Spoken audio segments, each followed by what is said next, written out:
똑같은 얘기예요. 4월에도 똑같은 얘기해요. 2019년도에 대비해서는 턴어라운드가 되긴 했지만 그래도 뭐 리스크가 있다. 코로나 때문에 이런 얘기하고, 이 기업은 뭐다 라고 또 얘기를 하고, GCT 같은 경우에는 32%네요. 아나페스의 32%의 지분율을 가지고 있는 미국 팹리스 회사이기 때문에 여기에 따른 이게 만약에 또 상장된다라는 얘기도 있어요.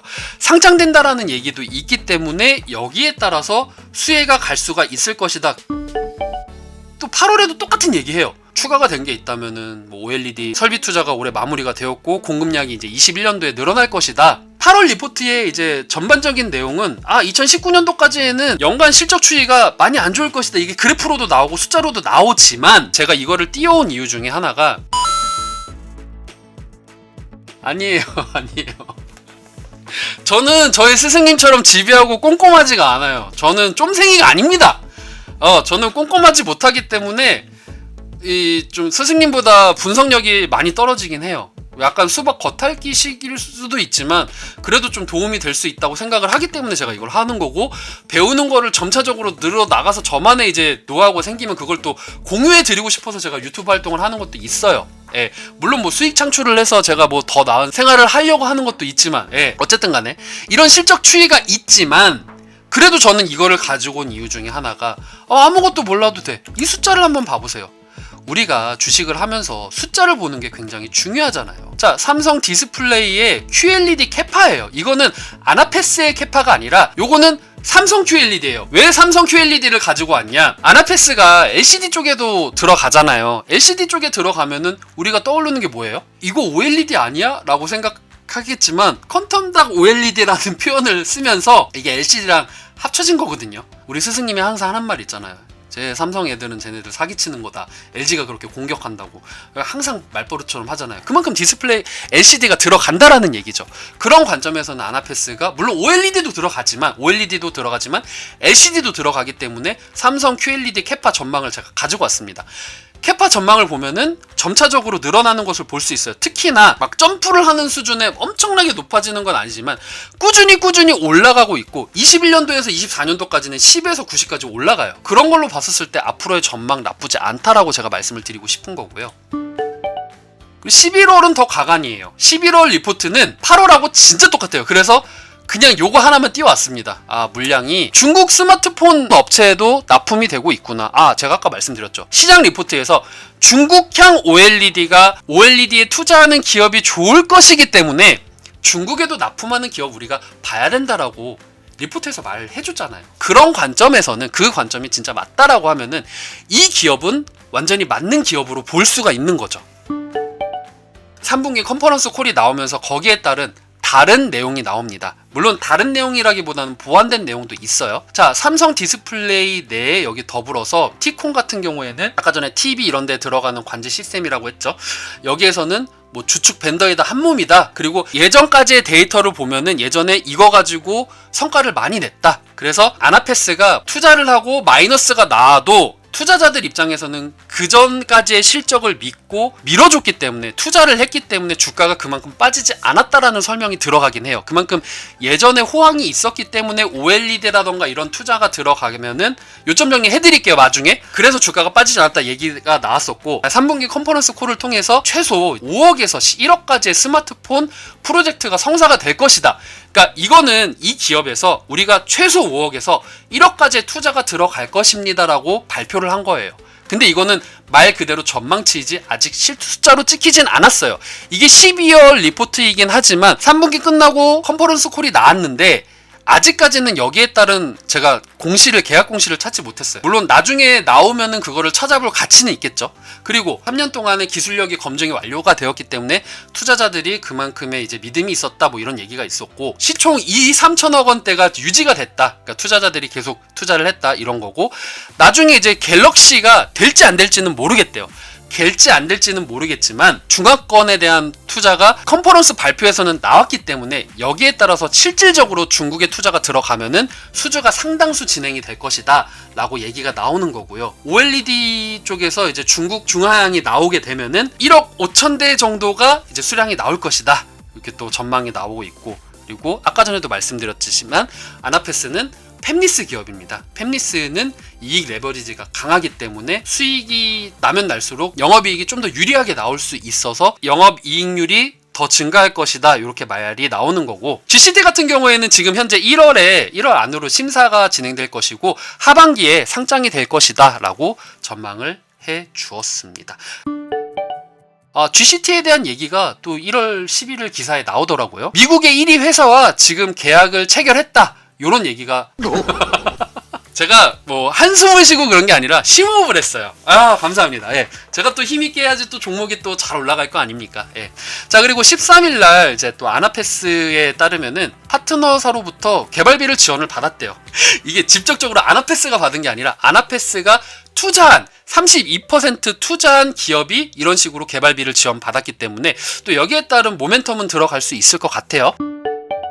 그래서 21년도에 영업이익률을 딱 보니까 하나투자증권이 계속적으로 1년 동안 계속 주구장창 리포트를 내놨지만 실질적으로 이 관련된 내용은 없었어요. 그래서 제가 아까 말씀드렸죠. 이게 12월 17일에 대한 리포트가 없었으면 전 이거 분석 안 했을 거라고. 그런데 이베스트 투자증권에서 나왔어요. 영업이익이 2020년도에는 마이너스 1130억 원의 매출이 나올 건데 마이너스잖아요. 그런데 21년도에는 2680억으로 더 좋아질 것이다. 그리고 이 영업이익률을 제가 계산을 해보니까 물론 이 영업이익에 대한 퍼센트를 제가 잘못 계산할 수도 있겠지만 337%가 나오더라고요. 예, 삼성 디스플레이 안 하는 삼성 쪽입니다. 그리고 중국 쪽도 가요. 삼성과 중국 쪽도 갑니다. 그래서 정리를 하겠습니다. 아까 정리해달라고 했었으니까, 자, 아나패스는 팹리스 업체예요. 팹리스 업체고, 그리고 GCT에 대한 얘기가 굉장히 많이 나옵니다. 관련된 공시가 나오고, 솔직히 GCT가 뭐 상장을 하고 그러면은 이슈는 들어갈 수 있을 거라고 생각해요.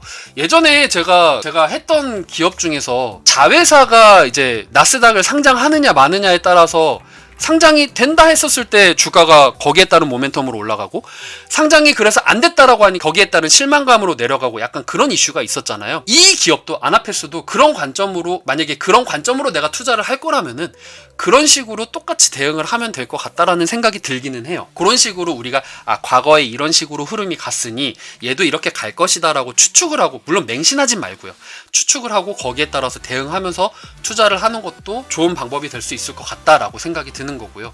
그리고 5G에 대한 모멘텀이 GCT에 있는 거지 아나패스 자체에 있는 게 아닙니다. 어떤 분들은 이렇게 얘기할 수도 있을 것 같아요. 하도 리포트가 이렇게 나오니까, 자, 아나패스는 5G와도 관련이 됩니다 라고 하면은 여러분들께서는 그래, 5G 관련 업체는 아나패스가 될 수 있겠구나 라고 오해를 하실 수도 있을 거예요. 하지만 실질적으로 5G는 아닙니다. 5G와 관련된 기업의 32%를 투자한 회사지 5G를 직접적으로 만드는 회사는 아니에요. 하지만 지금 이제 솔직히 이 기업 자체에 대한 이슈가 2020년도에는 조금 빈약했기 때문에 GCT에 대한 얘기가 비중이 좀 컸어요. 앞으로도 좋을 거는 GCT 때문에 좋을 것이다, 막 이런 얘기들도 있었기 때문에 5G라고 엮어서 생각하시는 분들도 있을 것 같다라고 해서 제가 말씀을 드리는 겁니다. 5G를 직접적으로 만드는 회사는 아닙니다. 자, 그리고 이거에 대해서 말씀을 드릴게요. 지금 우리 주식을 잘 하시는 호동님께서 계시니까 실적 적자인데 당연히 이제 실적 나왔을 때 흑자가 나왔다, 그럼 바로 사야겠다, 뭐 이렇게 생각을 하시는 분들도 있을 거예요. 그런데 이게 꼭 아나패스뿐만 아니라 지난 시간 제가 라이브 방송할 때 이런 얘기를 했습니다. 여러분들, 주식은요, 해당 기업이 지금 현재 얼마를 버는 게 중요한 게 아니라 나중에 얼마를 벌 것인가를, 미래 가치를 반영하는 것이 주식이라고 제가 말씀을 드렸어요. 지난 시간에 제가 그 얘기를 했거든요. 그럼 그런 관점으로 봤었을 때 아나패스, 물론 얘 작은 기업이기 때문에 컨센서스는 없어요. 컨센서스는 없지만 뭐 YY 대비해서 뭐 몇 퍼센트가 나왔다, 물론 잘 나오겠죠. 그러면은 거기에 따른 갭 상승이라던가 뭐 단기적인 상승은 나올 거예요. 그러면은 얘를 끌고 갈 것인가, 아니면 얘를 그냥 단타로만 칠 것인가, 이런 관점으로 봤었을 때는 다음 분기 때 어떤 실적을 낼 것인가를 준비를 하는 것이 전 중요하다고 생각을 해요.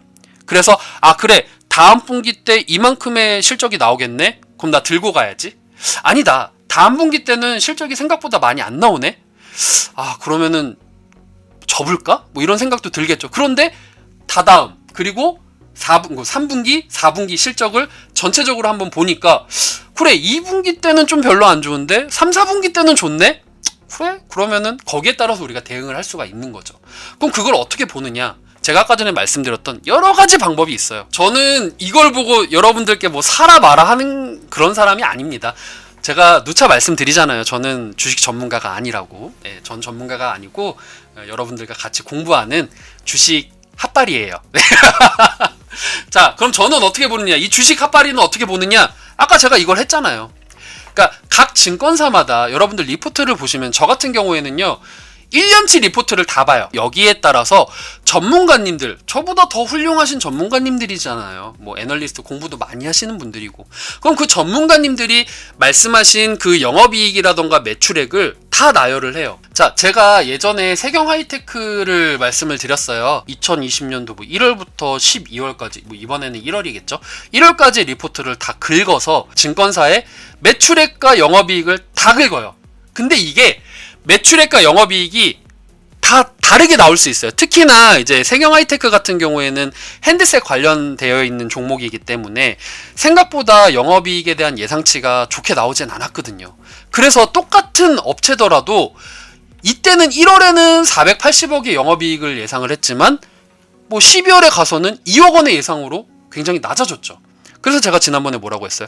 평균치를 재보니까 15,241%가 오를 겁니다 라고 제가 말을 했던 게 평균치를 내고 21년도에 영업이익이 이렇게 나오니까 이런 데이터가 나왔습니다 라고 말씀을 드렸죠. 이런 관점으로 보시면 될 것 같아요. 블라비님도 제가 이런 식으로 하니까 꼭 이런 식으로 하세요가 아니에요.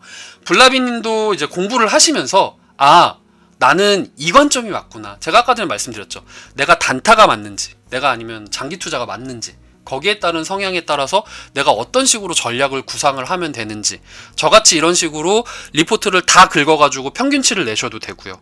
아니면은 리포트 하나만 보시고, 최근의 리포트만 보시고 하셔도 되고요.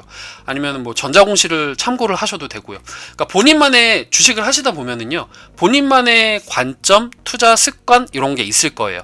단 제가 지난 시간에도 말씀드리고 매 시간마다 말씀드리는 게 있죠. 주식 전문가가 이 주식 사래요. 근데 왜 사라는지는 말 안 해주고 얘는 뭔데 뭐 때문에 갑니다. 난 아무것도 모르겠는데 일단 주식 전문가가 사라니까 사. 나중에 가가지고 이거 왜 떨어졌나요? 라고 물어보면은 대답 못 해줘요. 대답을 해주는 순간 종목 상담이 돼버리기 때문에 그러면은 여러분들은 여러분들대로 소갈이 하시는 거고, 그러니까 안 좋은 상황이 계속적으로 발생이 되기 때문에 여러분들이 전략을 세우기가 되게 어려우실 거예요.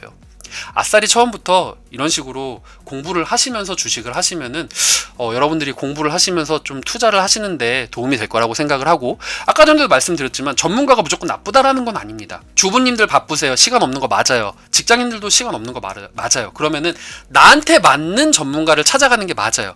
전문가가 무조건 다 나쁘다라는 게 아니라요. 본인에게 맞는 전문가가 있습니다. 지금 여기 계시는 분들도 전문가님들의 도움을 많이 받으시는 거거든요. 본인에게 맞는 성향을 먼저 찾으시고 그 다음에 본인과 맞는 전문가를 찾으시면은 더 좋은 뭐라고 할까, 성공 투자를 하는데 좀 유리하지 않을까라는 생각이 들고요.